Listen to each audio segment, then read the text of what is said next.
Preciso te contar mais sobre quem eu era antes de entrar naquela basílica, porque a distância entre quem era e o que aconteceu lá é parte essencial da história.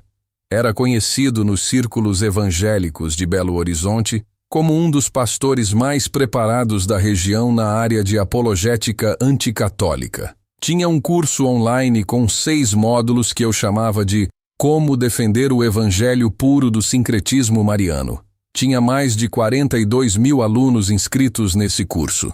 4,8 estrelas de avaliação média. Centenas de comentários de pessoas dizendo que o curso havia ajudado a converter cônjuges e parentes católicos. Eu me orgulhava daquilo. Havia um vídeo específico que eu havia gravado 3 anos antes que tinha mais de 1.800.000 visualizações no YouTube. Era um vídeo de 18 minutos sobre a imagem de Nossa Senhora Aparecida. Eu havia chamado de Entendendo a Maior Superstição Brasileira. Explicava a história dos pescadores de 1699 como exemplo de como a devoção popular pode se tornar idolatria quando não é submetida ao crivo das Escrituras. Citava textos fora de contexto. Usava um tom que eu acreditava ser respeitoso e que, reouvindo hoje, reconheço como condescendente. Aquele vídeo havia produzido resultados. Eu sabia disso porque as pessoas me contavam. Me mandavam mensagens dizendo que haviam mostrado para familiares católicos e que aquilo havia gerado debate, havia feito a pessoa sair da igreja. Eu registrava esses resultados como frutos do ministério. Não fazia ideia do dano real que havia causado. Quando entrei naquela basílica em outubro, eu tinha 40 anos e estava no auge do que considerava minha eficácia ministerial. Nunca me havia ocorrido questionar seriamente se estava errado. Eu tinha uma filmadora escondida na mochila quando entrei na Basílica de Aparecida do Norte. Não era uma câmera profissional, nada que chamasse atenção. Um equipamento discreto que cabia na palma da mão. A ideia era simples: gravar o suficiente para fazer 3, talvez 4 vídeos expositivos sobre a festa de Nossa Senhora Aparecida, mostrar ao meu rebanho e, principalmente, aos que me seguiam no YouTube, como aquela devoção mariana era, na minha visão de então, uma distorção perigosa do Evangelho puro. Eu tinha um roteiro mental pronto. Começaria com imagens dos romeiros chegando, faria uma narração sobre idolatria, citaria Êxodo 20, versículo 3, e fecharia com um apelo emocional para que as pessoas voltassem às Escrituras.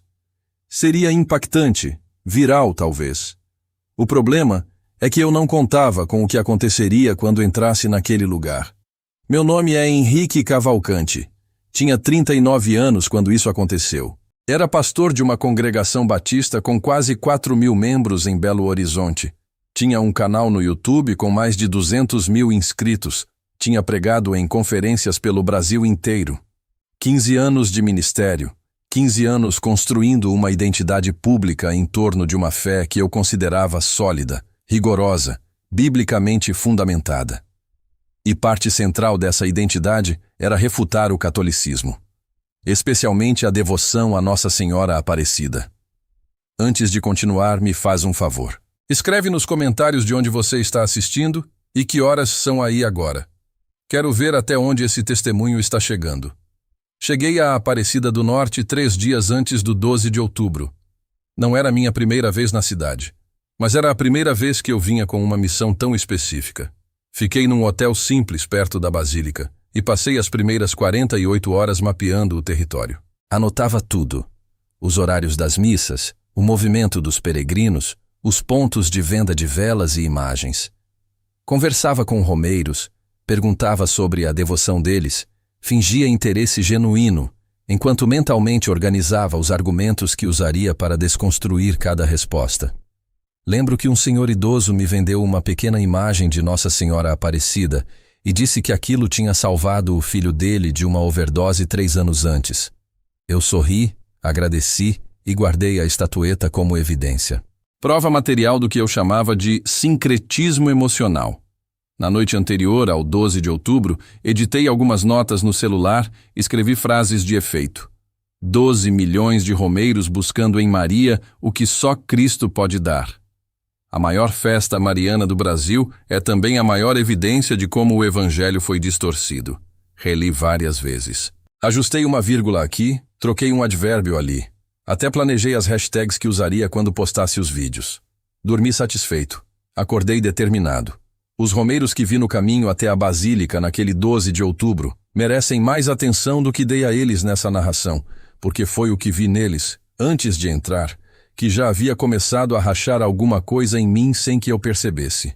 Além da mulher com a fotografia do filho na UTI e do casal descalço de pés sangrentos, havia uma família inteira que me chamou a atenção. Eram 8 pessoas. O avô na frente, uns 70 anos, chapéu de palha, caminhando com uma bengala. A avó ao lado. 2 filhos adultos com suas esposas. 3 crianças, a mais velha de uns 12 anos, a mais nova de uns 4, sendo carregada pelo pai, mas insistindo a cada 10 minutos que queria andar sozinha. Eles estavam cantando. Não era o tipo de música que eu tocava nos cultos da minha congregação. Era uma cantiga simples, repetitiva, que eu não conhecia, algo sobre as mãos de Maria protegendo os filhos. Cantavam em voz baixa, sem se preocupar com quem ouvia, como quem canta uma oração. A criança de 4 anos que tinha insistido em andar sozinha ficou presa no ritmo do grupo e começou a cantar também, sem saber completamente as palavras, repetindo os fragmentos que captava. Filmei aquilo, narrei mentalmente, condicionamento religioso intergeracional. Criança sendo inserida na devoção antes de ter capacidade de discernimento crítico. Mas quando revi as imagens à noite, no hotel, antes de apagar as notas e decidir não fazer os vídeos, o que eu vi na tela foi diferente do que havia narrado. Vi uma família inteira que havia saído de casa juntos, que havia percorrido quilômetros juntos, que havia chegado a algum lugar que todos consideravam que valia a viagem. Havia algo naquele quadro que a minha narração não conseguia conter. No dia 12 de outubro, acordei antes do sol. Quis chegar cedo para filmar os romeiros chegando ainda no escuro, cansados das caminhadas. Havia famílias inteiras vindo a pé pelas estradas. Vi um casal que devia ter uns 60 anos, ambos descalços, ela com os pés sangrentos e ele segurando a mão dela a cada passo. Filmei. Narrei mentalmente. Sacrifício autoimposto em nome de uma devoção que a Bíblia não sustenta. Vi um pai carregando uma criança de uns 8 anos nos ombros, o menino dormindo, os 2 cobertos de poeira da estrada. Filmei. Vi uma mulher de uns 40 anos caminhando sozinha, segurando uma fotografia plastificada contra o peito. Me aproximei. Ela disse que era foto do filho internado numa UTI em Campinas. Tinha vindo a pé de Santos, 3 dias andando. Filmei. Narrei. Dor real sendo direcionada para um ídolo que não pode responder. Entrei na basílica. O interior era imenso, pé direito altíssimo.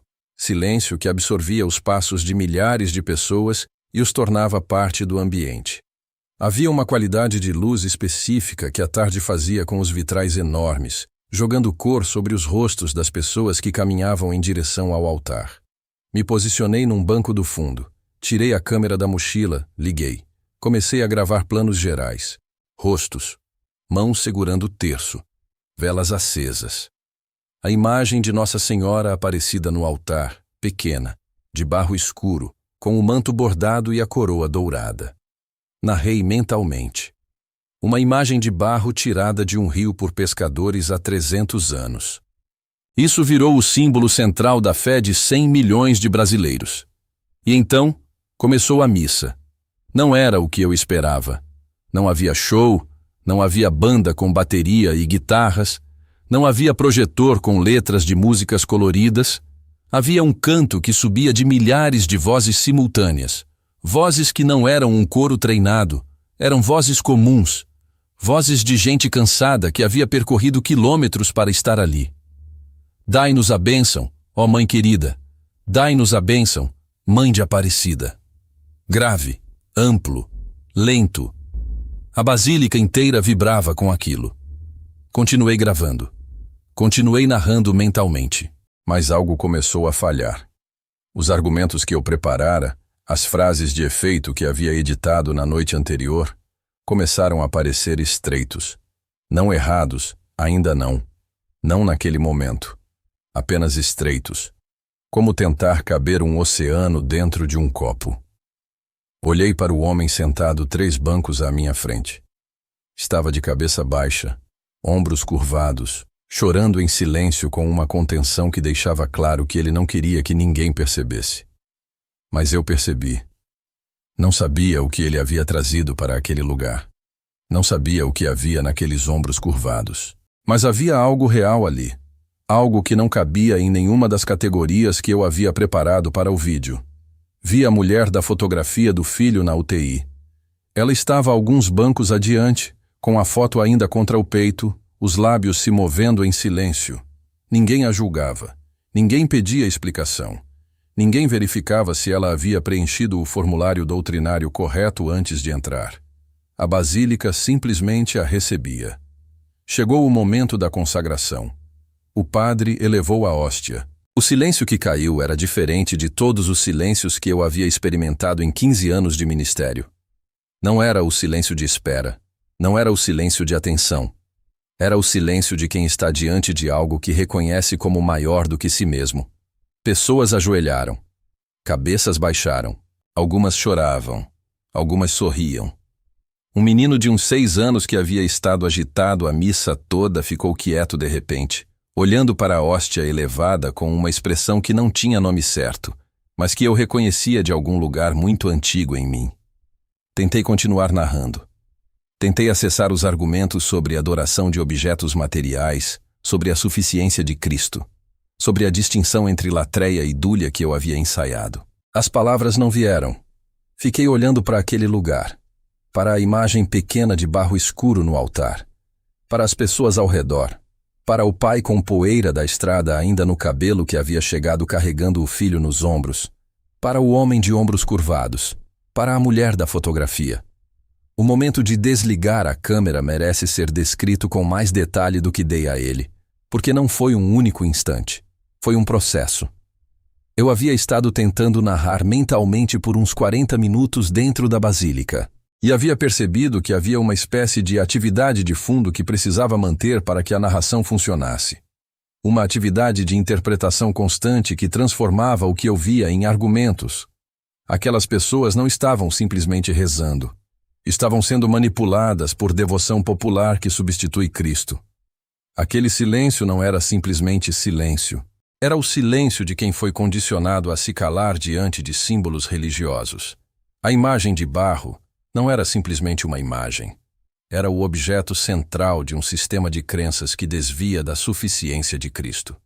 Eu precisava dessa atividade de interpretação para continuar, porque sem ela, o que eu via era simplesmente aquilo: pessoas rezando. Silêncio. Uma imagem de barro pequena e escura num altar imenso. E quando veio o momento da consagração e o silêncio desceu sobre a basílica, aquela atividade de interpretação simplesmente parou. Não foi uma decisão. Não foi uma rendição teológica. Foi o tipo de coisa que acontece quando você fica olhando para uma imagem e de repente para de ver os argumentos e começa a ver o que está lá. O que estava lá era uma congregação inteira em silêncio diante de algo que acreditavam ser real. Não tinha como narrar aquilo. A narração exigia que eu soubesse melhor do que eles o que estava acontecendo. Mas olhando para aquele silêncio, eu não sabia. E pela primeira vez em muito tempo, essa não saber não me angustiou, me aliviou. Desliguei a câmera. E então fiz algo que não havia planejado. Desliguei a câmera. Não coloquei de volta na mochila. Apenas desliguei, abaixei e fiquei olhando para a imagem. Não era conversão. Não ainda. Era apenas a primeira vez em muitos anos que eu ficava em silêncio sem ter uma resposta pronta. Saí da basílica sem ter gravado o suficiente para nenhum dos vídeos que havia planejado. Caminhei sem rumo pela cidade por quase 1 hora. Entrei num bar, pedi uma água, sentei num canto, peguei o celular para revisar as notas. 12 milhões de romeiros buscando em Maria o que só Cristo pode dar. Reli. Reli de novo. Pensei na mulher da fotografia do filho na UTI que havia andado 3 dias de Santos até ali. Apaguei as notas. Voltei para Belo Horizonte no dia seguinte sem ter editado nenhum vídeo. Os 3 dias seguintes foram os mais estranhos da minha vida até então. Voltei para a rotina, preparei sermões, gravei vídeos para o canal, participei de reuniões de liderança, Respondi comentários no Instagram atacando devoções católicas com os mesmos argumentos de sempre. Mas era como se eu estivesse assistindo minha própria vida de fora. Cada palavra que eu digitava, cada resposta automática que dava nos comentários, cada vez que alguém comentava "Amém, pastor", quando eu atacava a Igreja Católica, parecia oco de uma forma diferente. Quando pregava sobre a suficiência de Cristo, eu me lembrava do silêncio da Basílica, no momento da consagração. Quando explicava a idolatria mariana num vídeo, eu via o rosto da mulher com a fotografia do filho. Na quarta-feira, 3 dias depois de voltar, eu tinha um culto para liderar.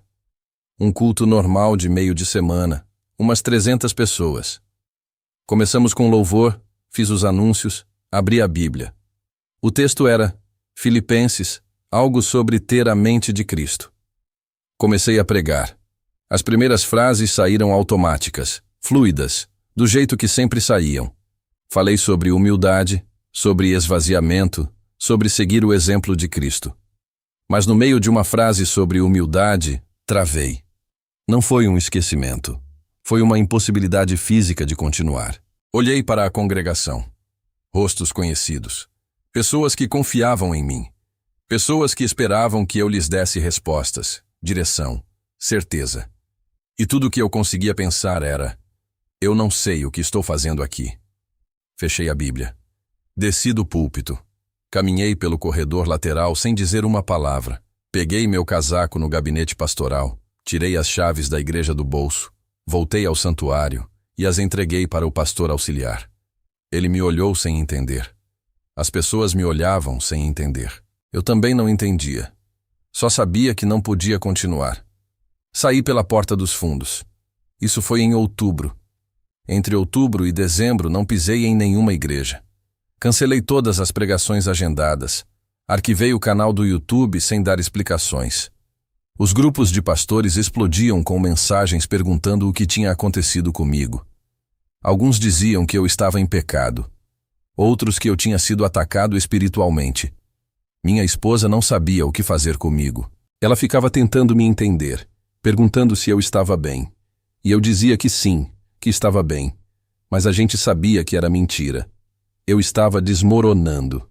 A crise não era teológica, ainda não. Eu ainda acreditava em Deus, ainda acreditava em Jesus, ainda lia a Bíblia.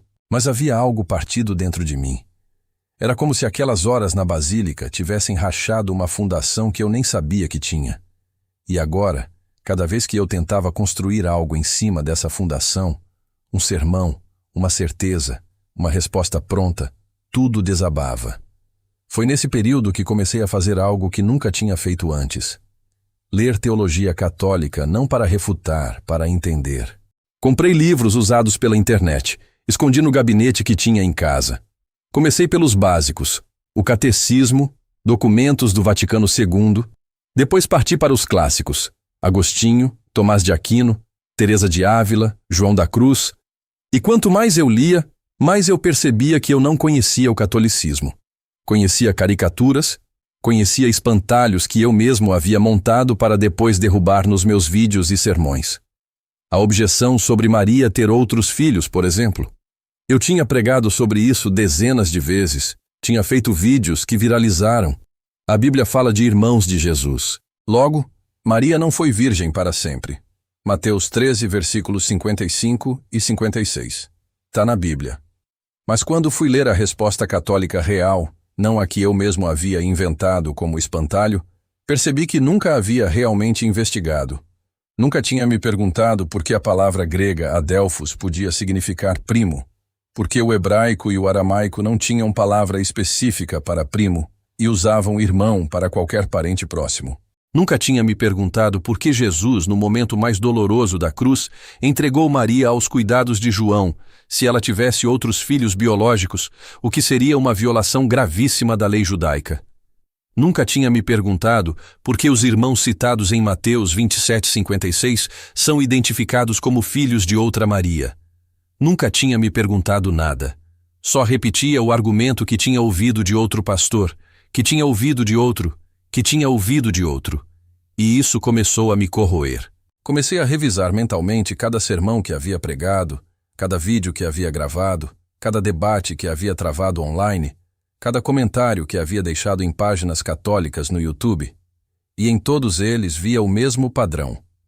Eu atacava versões fracas de argumentos católicos, versões que eu mesmo havia distorcido, vencia facilmente e chamava aquilo de discernimento espiritual.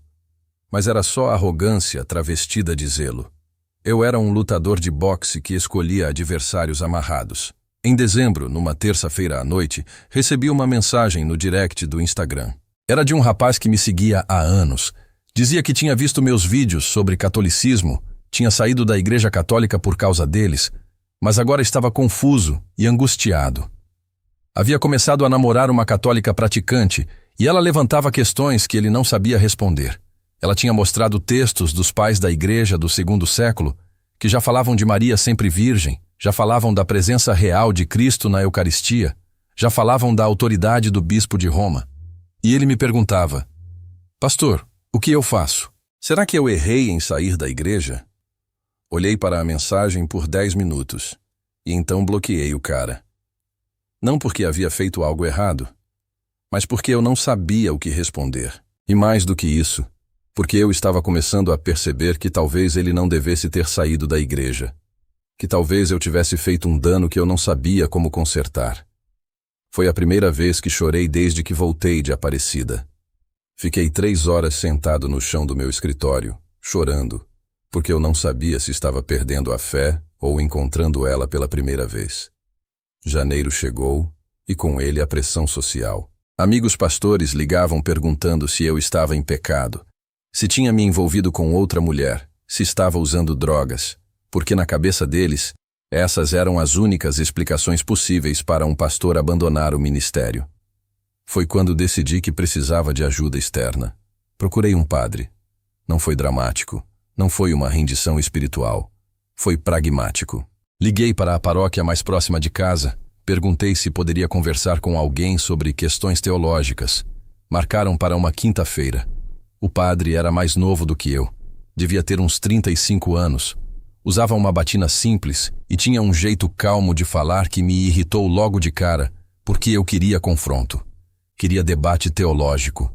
Queria que ele me desse argumentos fracos, respostas rasas, para eu poder desmontá-los e voltar para casa com minha identidade pastoral intacta. Mas ele não debateu, só ouviu. Passei 2 horas falando. Contei sobre a basílica, sobre o homem de ombros curvados, sobre a mulher da fotografia, sobre a câmera desligada, sobre a sensação crescente de estar pregando mentiras, ou no mínimo meias verdades, sobre os livros católicos que estava lendo escondido, sobre o rapaz que havia bloqueado no Instagram porque não sabia o que responder, e ele só ouvia. De vez em quando anotava algo num caderninho pequeno. Não me interrompia. Não tentava me convencer de nada. Apenas ouvia com uma atenção genuína que me desconcertava. Quando terminei, ele ficou em silêncio por uns 30 segundos. Depois fechou o caderninho e me olhou nos olhos. Você está com medo de que a Igreja Católica esteja certa? E eu, sem pensar, sem filtrar, respondi: não estou com medo de que ela esteja certa. Estou com medo de que ela sempre esteve certa. E de que eu desperdicei 10 anos da minha vida atacando ela.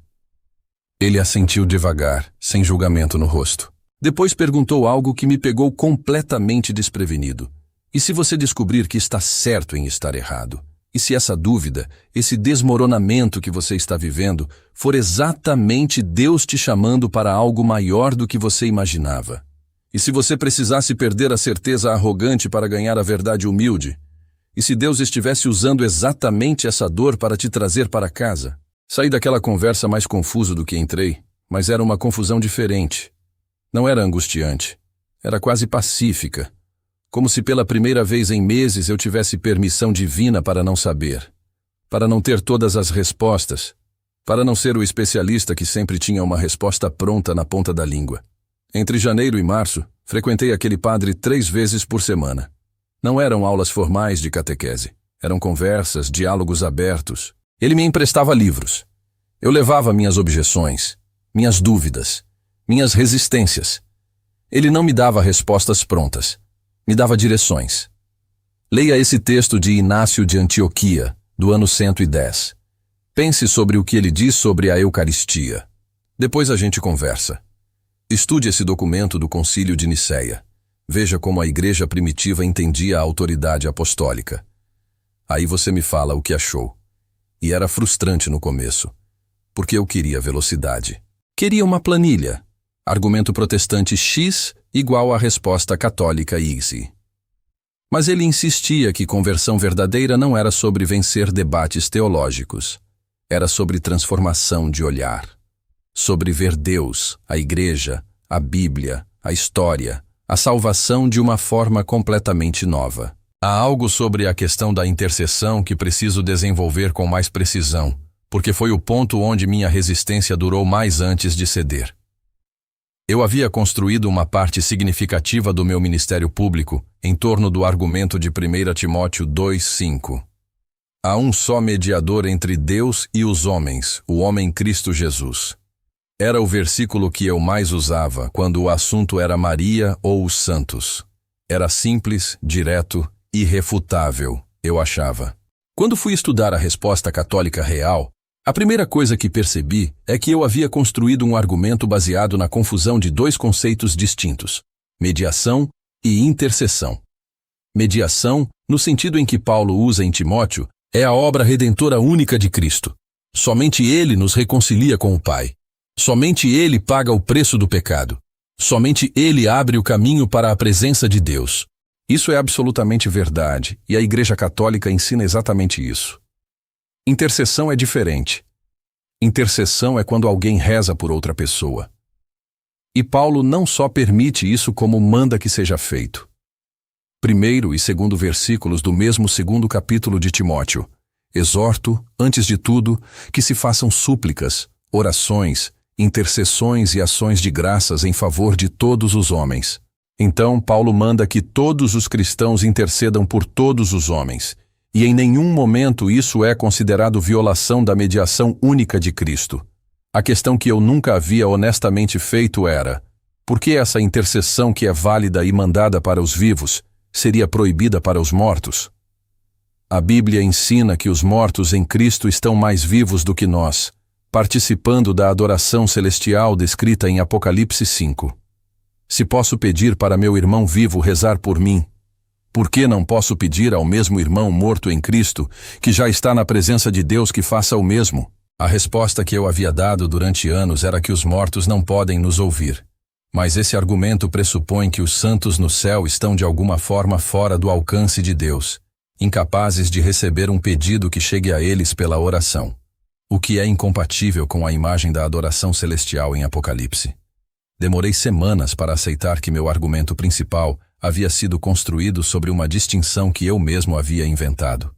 A questão da intercessão dos santos, por exemplo. Eu sempre dizia nos meus vídeos: a Bíblia é clara. Só Jesus é mediador entre Deus e os homens.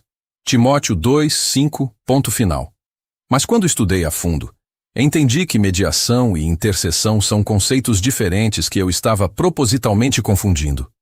Jesus é o único mediador, o único que nos reconcilia com o Pai. Isso é doutrina católica sólida. Mas pedir para um santo rezar por você não é colocá-lo no lugar de Cristo. É simplesmente pedir intercessão. É fazer o que a Bíblia nos manda fazer em Tiago 5,16. Rezai uns pelos outros. É fazer o que Paulo pede repetidamente nas cartas. Irmãos, rezem por mim. Se fazemos isso com os vivos, se pedimos para nossos amigos, nossos irmãos de fé, nossos pastores rezarem por nós, por que não poderíamos fazer com aqueles que já estão na presença de Deus, mais vivos do que nunca, participando da adoração celestial descrita em Apocalipse? Era tão simples quando estudado com honestidade, tão biblicamente fundamentado. Mas eu nunca tinha parado para pensar de verdade. Nunca tinha investigado com honestidade intelectual. Só repetia o argumento que funcionava, que gerava curtidas, que gerava comentários de amém, pastor. Em abril, depois de 3 meses de estudo e conversas com o padre, participei da minha primeira missa. Não contei para ninguém. Fui sozinho numa manhã de sábado para uma paróquia do outro lado da cidade, num bairro onde eu sabia que ninguém me conheceria. Sentei no banco do fundo. Não sabia quando levantar, quando sentar, quando ajoelhar. Imitava desajeitadamente o senhor do lado, sempre um segundo atrasado. E quando chegou o momento da consagração, quando o padre elevou a hóstia e disse: "Este é o meu corpo", algo quebrou dentro de mim. Não foi uma experiência mística. Não vi luzes sobrenaturais. Não ouvi vozes angelicais. Não senti nenhum tipo de êxtase espiritual. Foi algo muito mais simples e muito mais profundo do que isso. Pela primeira vez em meses, senti que estava no lugar certo. Ainda não entendia tudo. Ainda tinha dúvidas genuínas, reservas teológicas, medos concretos. Mas de alguma forma inexplicável, estava no lugar certo. Saí dali e caminhei sem rumo por 2 horas. Liguei para o padre naquela mesma tarde. Disse que precisava conversar urgentemente. Quando sentei na frente dele no dia seguinte, disse direto, sem rodeios: "Acho que quero ser católico, mas não sei se consigo." Ele me olhou com aquela calma. "Não sabe se consegue acreditar intelectualmente? Ou não sabe se consegue assumir as consequências práticas?" E eu, de novo, sem filtrar, as consequências. Porque acreditar estava se tornando cada vez mais fácil. Quanto mais eu estudava com honestidade, mais a teologia católica fazia sentido bíblico, histórico, lógico. Mas assumir publicamente, isso era outra história. Isso significava perder minha identidade construída ao longo de 15 anos de ministério. Perder minha comunidade inteira. Perder meu sustento, já que eu vivia do ministério pastoral. Virar piada em grupos de WhatsApp de pastores. Perder amigos de décadas. E eu sinceramente não sabia se estava pronto para pagar esse preço. O padre não tentou me convencer. Não minimizou as consequências. Só disse: "Então não decida ainda. Não force. Continue estudando. Continue vindo às missas, se quiser. Continue orando. Continue conversando comigo. E quando Deus te der a certeza interior de que vale a pena perder tudo por Ele, aí você decide. Mas só quando tiver essa certeza." Levei mais 4 meses para chegar nessa certeza.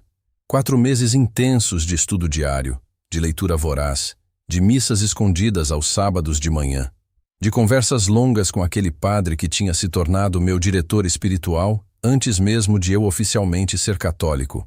Teve uma vez, foi em junho, que um amigo pastor que tinha sido meu mentor nos primeiros anos de ministério mandou um áudio de 15 minutos no WhatsApp. Eloquente, bem articulado, cheio de citações bíblicas. Dizia que eu estava sendo enganado pelo diabo, que a Igreja Católica tinha inventado doutrinas antibíblicas, que Maria não era virgem perpétua porque a Bíblia fala de irmãos de Jesus, que os santos não podiam interceder, que o Papa não tinha autoridade especial, que a missa não era sacrifício porque Cristo morreu uma vez por todas. Todas as objeções clássicas que eu mesmo costumava fazer nos meus vídeos. E eu, em vez de responder na emoção, como faria no passado, separei tempo, peguei cada objeção que ele levantou, montei uma resposta cuidadosa, respeitosa, mas fundamentada. Com versículos explicados no contexto. Com citações dos pais da Igreja dos primeiros séculos, mostrando que essas doutrinas não foram inventadas na Idade Média. Com lógica bíblica. Expliquei que adelphos em grego frequentemente significa primo ou parente próximo, porque o hebraico e o aramaico não tinham palavra específica para primo. Mostrei que a igreja primitiva, já no ano 110, com Inácio de Antioquia, já falava da virgindade perpétua de Maria, da presença real na Eucaristia, da autoridade especial do bispo de Roma. Citei Mateus 16:18, onde Jesus dá as chaves do reino especificamente a Pedro. Ele nunca respondeu. Mas aquilo me deu algo que eu não tinha antes. Confiança inabalável de que eu não estava sendo irracional ou emocional nessa jornada, de que havia fundamento bíblico, histórico e teológico sólido. Preciso te contar sobre uma conversa específica que tive com o padre que me acompanhava, porque ela mudou a forma como eu entendia o que havia acontecido comigo na Basílica. Eram umas 2 da tarde de uma quinta-feira. Estávamos no escritório paroquial, eu com um livro de patrística aberto no colo, ele com aquele caderninho de anotações. Eu havia lido pela primeira vez aquela manhã o texto de Inácio de Antioquia sobre Maria. Inácio, que havia sido discípulo do apóstolo João. que escreveu em 107, que falava da virgindade de Maria e do parto de Jesus como mistérios ocultos ao príncipe deste mundo. Disse para o padre: isso não é doutrina medieval, isso é doutrina apostólica. Um discípulo direto de João escrevendo 3 décadas depois da morte de Jesus. Ele assentiu. Então disse algo que eu não esperava. Sabe o que me parece interessante, Henrique? Você passou 10 anos estudando apologética contra a igreja. Conhecia os argumentos. Havia lido refutações protestantes dos argumentos católicos. Havia feito vídeos inteiros sobre isso. Fiz um gesto concordando. Mas a conversa que você teve com a Basílica não foi intelectual. Não foi o Dr. Marcelo Costa explicando o cânon bíblico que o converteu. Não foi um argumento que venceu. Foi uma mulher com a fotografia do filho na UTI. Foi um silêncio diante de uma hóstia elevada. Fiquei em silêncio. Ele disse: Nossa Senhora Aparecida não esperou que você chegasse preparado intelectualmente para recebê-la. Ela simplesmente estava lá quando você entrou com a câmera escondida. Isso é o que ela faz. É o que ela sempre fez, desde que foi tirada do Rio Paraíba do Norte. Aparece onde os filhos precisam ser encontrados, não onde os filhos acharam que deveriam estar. Fiquei com aquela frase por muito tempo. Em agosto, numa segunda-feira de manhã, depois de acordar em paz, decidi que estava pronto. Procurei o padre naquele mesmo dia. Quero começar o catecumenato. Estou pronto. Ele sorriu. Era a primeira vez que via ele sorrir daquele jeito, com alegria genuína nos olhos. Comecei as aulas de catequese na semana seguinte. E foi humilhante de um jeito paradoxalmente bonito. Eu estava ali com todo o meu conhecimento teológico, com toda a minha formação em seminário protestante, com anos de estudo que havia acumulado. Sentado numa sala ao lado de pessoas que nunca tinham lido teologia sistemática na vida. Trabalhadores, donas de casa, alguns mal sabiam ler direito. E eles tinham uma fé que eu não tinha. Uma confiança em Deus que eu não tinha. Uma paz interior que eu não tinha. Eu sabia mais sobre doutrina do que qualquer pessoa naquela sala. Mas elas sabiam mais sobre Deus do que eu.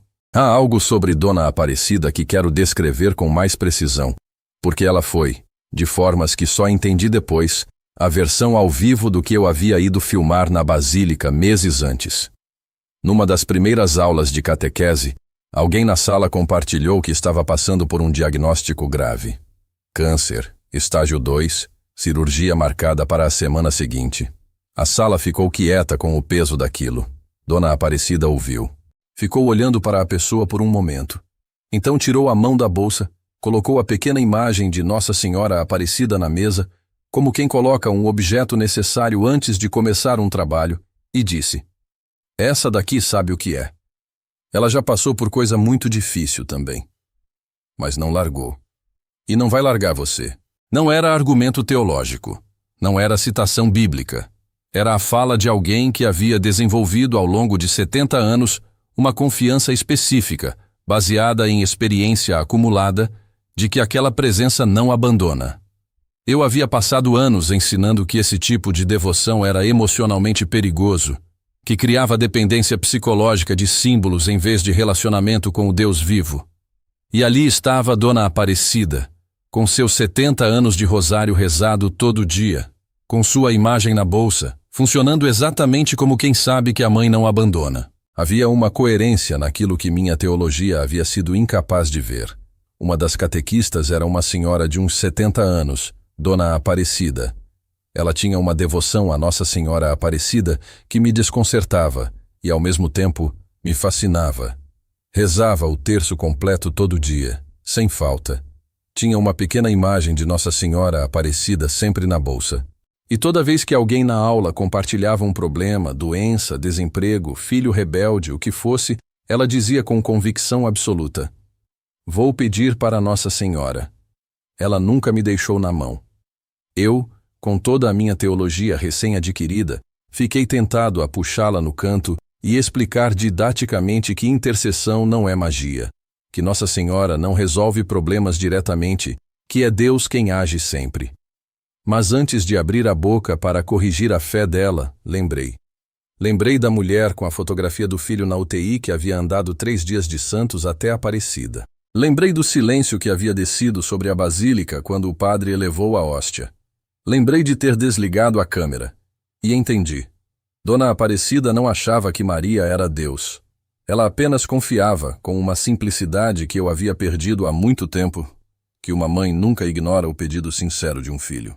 E que se Jesus honrava e obedecia a Maria aqui na terra, ele certamente honraria os pedidos que ela levasse a ele no céu. Era teologicamente simples, mas espiritualmente profundo. E eu, que havia estudado tanto, lido tanto, argumentado tanto, ainda estava aprendendo o básico da fé. Confiar como criança. Fui oficialmente recebido na igreja na Páscoa do ano seguinte. Uma profissão de fé numa missa solene. Não convidei ninguém da antiga igreja. Só minha esposa, que tinha decidido fazer a mesma jornada comigo depois de meses vendo minha transformação. O padre que me acompanhou desde aquela primeira conversa, e Dona Aparecida, que quando soube, insistiu com alegria quase infantil que queria estar presente. Quando me ajoelhei diante do altar para fazer minha profissão de fé, senti fisicamente o peso de tudo que havia perdido.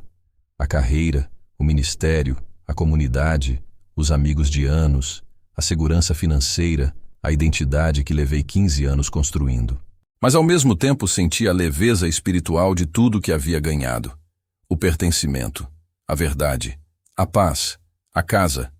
Sobre as perdas concretas que veio com a conversão, preciso ser mais honesto do que fui, porque minimizar aquilo seria desonesto e inútil para quem está passando por algo parecido. Minha reputação nos círculos evangélicos de Belo Horizonte foi destruída, não gradualmente, de uma vez. Quando a notícia da minha conversão vazou, antes mesmo de eu fazer qualquer declaração pública, houve uma reação que eu não havia completamente antecipado na sua intensidade. Pastores com quem eu havia ministrado por anos deixaram de me responder. Alguns publicamente escreveram que eu havia apostatado, que havia sido enganado pelo diabo, que era um exemplo de como o orgulho intelectual pode destruir um ministério que havia sido genuíno. Um pastor específico, com quem eu havia feito retiros, lançado livros juntos, acompanhado os filhos crescerem, me mandou uma mensagem de texto curta.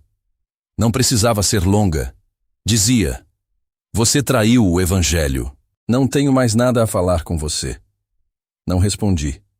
Não havia resposta que chegasse ao que estava por baixo daquelas palavras, que era a dor de alguém que sentia que havia sido abandonado por um irmão. O canal do YouTube que eu havia arquivado tinha 218 mil inscritos quando parei. Quando voltei para fazer o anúncio da conversão, perdi 93% dos inscritos em 3 semanas. Os comentários naquele vídeo são um inventário de tudo que as pessoas podem dizer quando se sentem traídas por alguém em quem confiaram. O curso online foi cancelado. 4.300 alunos que haviam pago receberam um reembolso integral que eu precisei fazer com as economias que tinha. Minha esposa perdeu o grupo de mulheres que havia liderado por 7 anos na congregação.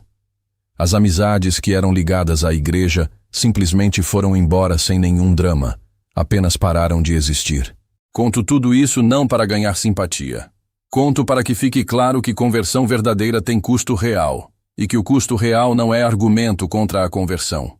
É parte do que torna a conversão séria. Não foi um final feliz no sentido hollywoodiano. Houve perdas brutalmente reais e dolorosas. Perdi amigos que considerei irmãos. Perdi toda a estrutura da igreja.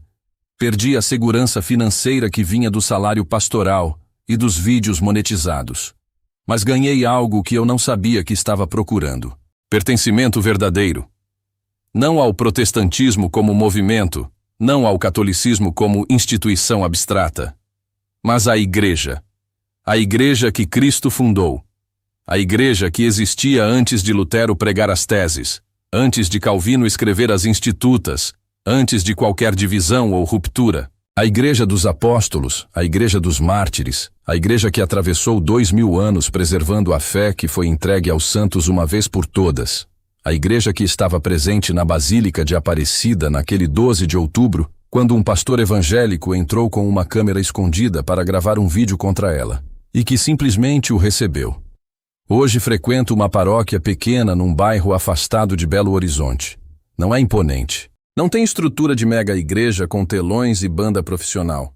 É um lugar simples, humilde, onde aprendi que Deus também fala, e talvez fale principalmente no silêncio. Quero te contar sobre o podcast onde fui entrevistado 2 anos depois da conversão, porque foi a primeira vez que defendi publicamente a fé católica. E o que aconteceu naquela conversa sintetiza o que havia mudado em mim. Era um podcast protestante relativamente grande, conduzido por um homem que havia sido meu amigo nos anos de ministério. Ele tinha toda a intenção de me desmascarar publicamente. Me fez todas as perguntas difíceis que eu esperava. As mesmas objeções que eu havia usado por 15 anos nos meus próprios vídeos. Como você explica que só há um mediador se você ora para Maria? Como você defende biblicamente a autoridade papal se Pedro era apenas mais um apóstolo? Como você aceita a Eucaristia como presença real se Jesus estava claramente falando de forma simbólica em João 6? Para cada pergunta respondi, com paciência, com fundamento bíblico sólido, com citações dos pais da Igreja mostrando continuidade doutrinária desde o primeiro século, não com a arrogância de quem venceu um debate, com a honestidade de quem havia estado do outro lado por muito tempo e sabia exatamente o que estava sendo dito por baixo das objeções.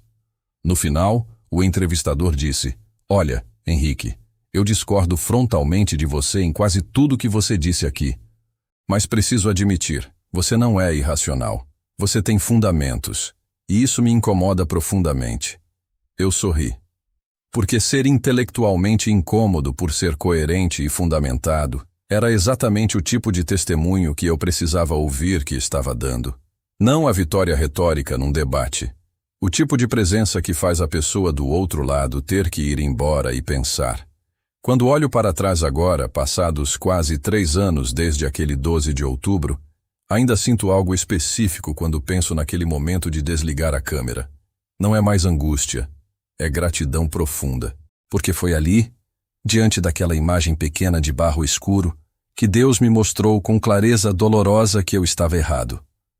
Não sobre absolutamente tudo, mas sobre o que realmente importava, sobre a igreja que Cristo fundou, sobre Maria como mãe espiritual, sobre a comunhão dos santos, sobre a presença real de Cristo na Eucaristia, sobre a autoridade apostólica transmitida por imposição de mãos, e principalmente sobre mim mesmo, sobre minha arrogância disfarçada de zelo, sobre minha preguiça intelectual travestida de fidelidade bíblica. Eu achava sinceramente que tinha todas as respostas certas, mas estava apenas repetindo mecanicamente perguntas e objeções que outros protestantes haviam feito séculos antes de mim e que já tinham sido respondidas solidamente pela Igreja há muito, muito tempo. A Igreja não precisava de mim para ser verdadeira. Ela já era verdadeira há 2000 anos. Mas eu precisava desesperadamente dela para finalmente ser honesto comigo mesmo, com Deus, com a história, com a Bíblia. Há uma última coisa sobre aquele 12 de outubro que só entendi muito depois. No momento em que desliguei a câmera, havia uma mulher ao meu lado que eu não havia notado antes. Não sei de onde veio. Estava simplesmente ali, num banco próximo, rezando o terço em silêncio com os olhos fechados. Não havia nada de especial na aparência dela. Era uma senhora comum, de uns 60 anos, com roupas simples. Rezava baixinho, sem notar que havia alguém ao lado. Fiquei olhando para ela por um momento. Havia algo na qualidade daquela oração que era diferente de tudo que eu havia visto nos cultos que conduzia. Não era performance. Não havia ninguém para quem exibir aquela oração. A basílica estava cheia de gente, mas ela estava completamente absorta, completamente presente no que estava fazendo, como alguém que tem uma conversa particular com quem conhece há muito tempo. Pensei na mulher com a fotografia do filho na UTI que havia andado 3 dias de Santos. Pensei no casal descalço com os pés sangrentos. Pensei na família que cantava enquanto caminhava. E pensei no meu vídeo com 1.800.000 visualizações que eu havia chamado de a maior superstição brasileira. Havia algo acontecendo naquela basílica que uma câmera escondida nunca ia conseguir capturar. Não porque fosse impossível de filmar, Porque o que estava acontecendo não era capturável na categoria de superstição, era fé. E a diferença entre superstição e fé não é teológica. É a presença ou ausência de um relacionamento real com algo que está presente. Aquela senhora em silêncio com o terço estava num relacionamento real com algo que estava presente. Eu havia passado 15 anos ensinando que esse relacionamento era impossível, que entre aquelas pessoas e Deus havia um obstáculo chamado Maria, e chamado santos, e chamado tradição. Desliguei a câmera porque entendi, antes de conseguir articular em palavras, que estava errado. E Nossa Senhora Aparecida, que havia vindo do fundo de um rio em 1699 para uma comunidade de pescadores pobres que não tinham nada de especial, havia vindo também à Basílica naquele 12 de outubro para um pastor evangélico arrogante com uma câmera escondida que não tinha nada de especial além de precisar ser encontrado. É assim que ela funciona, desde sempre.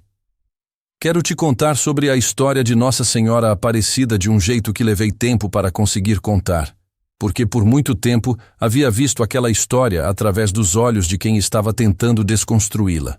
Em 1699, o rio Paraíba do Norte estava em seca. A pesca estava má. Domingos Garcia, Felipe Pedroso e João Alves eram pescadores pobres trabalhando num rio que não estava dando resultado. Na madrugada de outubro, lançaram a rede. Veio vazia. Lançaram de novo. Veio o corpo de uma imagem de argila sem cabeça. Lançaram de novo. Veio a cabeça. Não houve visão. Não houve voz. Não houve evento extraordinário de natureza mística declarada. Houve 3 homens pobres trabalhando de madrugada num rio com pouco peixe, e do fundo da água veio uma imagem quebrada. Quando eu contava essa história nos meus vídeos, usava como evidência de superstição popular. Uma imagem quebrada pescada num rio virou o centro de uma devoção nacional. Era exatamente o tipo de fenômeno que você esperaria numa sociedade pré-científica, dizia eu. Depois que a conversão foi se consolidando, fui estudar a história com mais atenção. Não para encontrar milagres onde eu houvesse antes negado, para entender o que havia realmente acontecido. E o que me impressionou não foi sobrenatural nenhum. Foi o perfil das pessoas envolvidas, pescadores pobres, trabalhando de noite, com as redes vazias. Não eram teólogos, não eram missionários, não eram pessoas de alta formação espiritual, que haviam merecido uma aparição especial por virtude acumulada. Eram gente comum fazendo trabalho comum em circunstâncias difíceis. E do fundo do rio veio uma imagem para eles. Quando entrei na basílica com a câmera escondida, eu também não era especialmente merecedor de encontrar alguma coisa. Era arrogante. Estava errado sobre coisas importantes, havia causado dano real com meu ministério. Mas do fundo daquele silêncio, no momento em que a hóstia foi elevada, alguma coisa chegou até mim de qualquer forma. Não porque eu merecia, porque é assim que ela funciona. Existe uma imagem que me persegue desde aquele dia. Não é dramática, é simples. É a imagem dos pescadores Domingos Garcia, Felipe Pedroso e João Alves no rio Paraíba do Norte em 1699. 3 homens pobres, trabalhadores, sem formação teológica, jogando a rede no escuro de madrugada quando a pesca não estava dando resultado. E do fundo de um rio, sem que ninguém houvesse pedido, sem que houvesse um projeto pastoral, ou um seminário, ou um canal do YouTube, surgiu uma imagem. Ela foi encontrada pelos pequenos, pelos que trabalhavam no escuro sem resultado, pelos que não tinham como ser julgados suficientemente preparados para recebê-la.